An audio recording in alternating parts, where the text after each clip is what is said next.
This was because he took all these mental conditions, these strong emotions and sentiments to be real, to have some reality sat. And he thought himself to be the experiencer of all these terrible ups and downs. He identified himself with them. He thought, this is happening to me. Because at that time, he was in a state of ignorance of his own true nature. He thought that these passing phenomena were real, whereas in fact, they had no reality. They were the product of Maya. They were simply illusory things.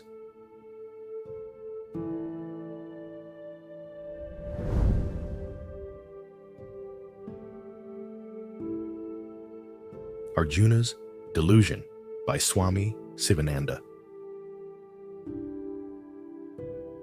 Reality was his self, but his entire interior was clouded, so he took the passing, the evanescent, the unreal, to be the real. All these silly sentiments and moods became for him a tangible reality.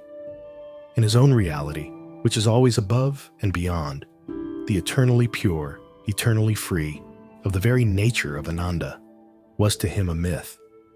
He had no awareness of reality. He took the unreal to be the real and allowed it to affect him in such a terrible way. Weeping and wailing, profuse tears flowing out of his eyes, throat choked with emotion. In an instant, the great world teacher, Lord Krishna, recognized the situation, the source of his delusion. He thought within himself, I must give him the right knowledge. I must make him aware of what he is. I must bring about an eradication of this state of ignorance. And so, the first sentence he speaks is, you need to get rid of this ignorance. You are speaking wisely, but you are in a state of ignorance. You are speaking apparently very wise words, but you are doing something very foolish. You are grieving for that which should not be grieved for. Therefore, right at the very commencement, Lord Krishna diagnoses Arjuna's state as being due to ignorance, a lack of a proper perspective of what is real and what is unreal. Arjuna is taking the unreal for the real and allowing himself to be terribly affected by it. He has forgotten his own reality. If only he had a glimpse of it, he would never succumb to such a mood, such an abject state. Therefore, Krishna begins by telling Arjuna what he really is. He starts by telling him, your delusion is because you are thinking that these beings in front of you are perishable, that they can be killed, they can die, that you will destroy them and create great chaos. Let me tell you, never were these beings ever not. Neither you, nor I, nor these beings were ever non-existent at any period of time. We have always been, and never shall we be non-existent at any time in the future. We shall always continue to be because we are eternal. We are beginningless and endless, eternal and imperishable. That is what we are, you and me and all these beings.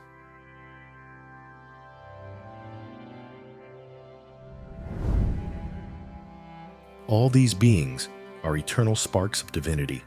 Bodies come and go. Just as a person casting aside worn-out garments takes on new ones, even so, the dweller within the body casts aside a worn-out body and takes on a new one. What reason is there to grieve? It is a transition. We close our eyes in death for a little while and then wake up into a new life. So why upset yourself in this manner?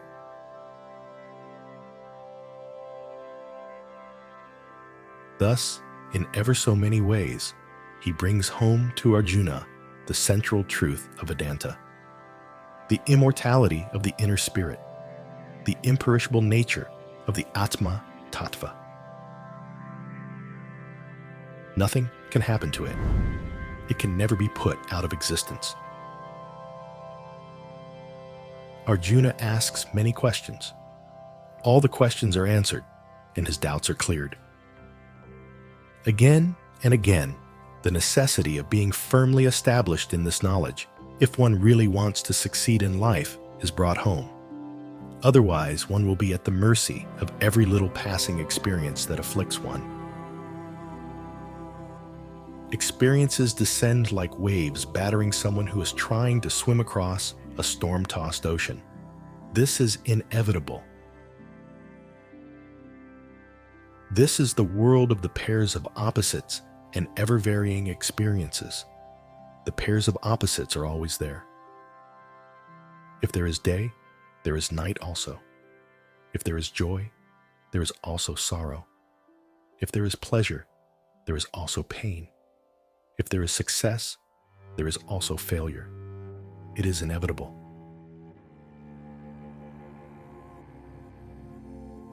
Face them boldly. They cannot touch you or afflict you. You are the ever-stable, never-changing Atma Tattva.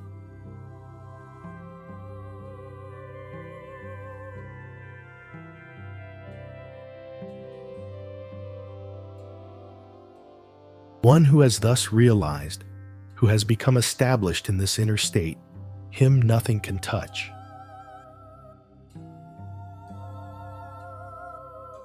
Not all the afflictions in the world can touch that being.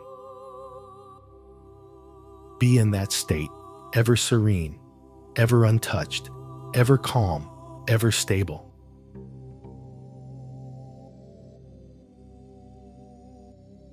Only such a being, who has become firmly established in the truth of his eternal, imperishable nature, only such a being is a truly successful person in life. He has already attained victory over life.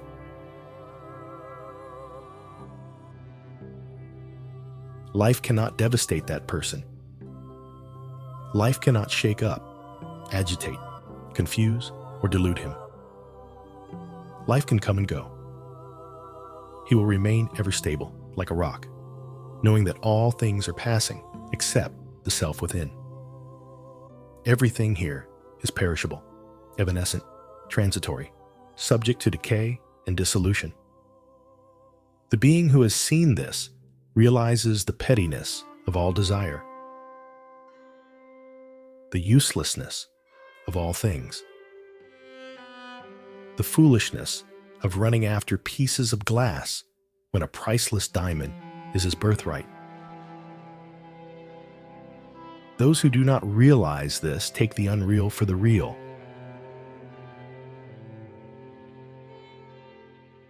And mystics have very strong words to say about them. A great wonder it is in this world of men, that discarding the life-giving nectar of immortality, the very ambrosia, they are running after poison, which brings about death. They throw away a priceless jewel for the sake of a piece of glass. Wonder of wonders.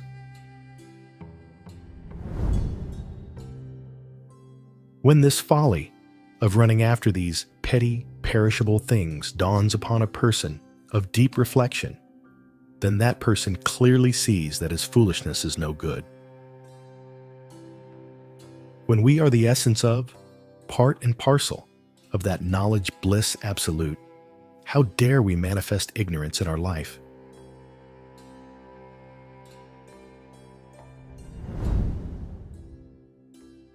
How shameful, how ignoble, how pitiable it is. Whatever mistakes and follies that we might have, in ignorance, committed, are past and gone.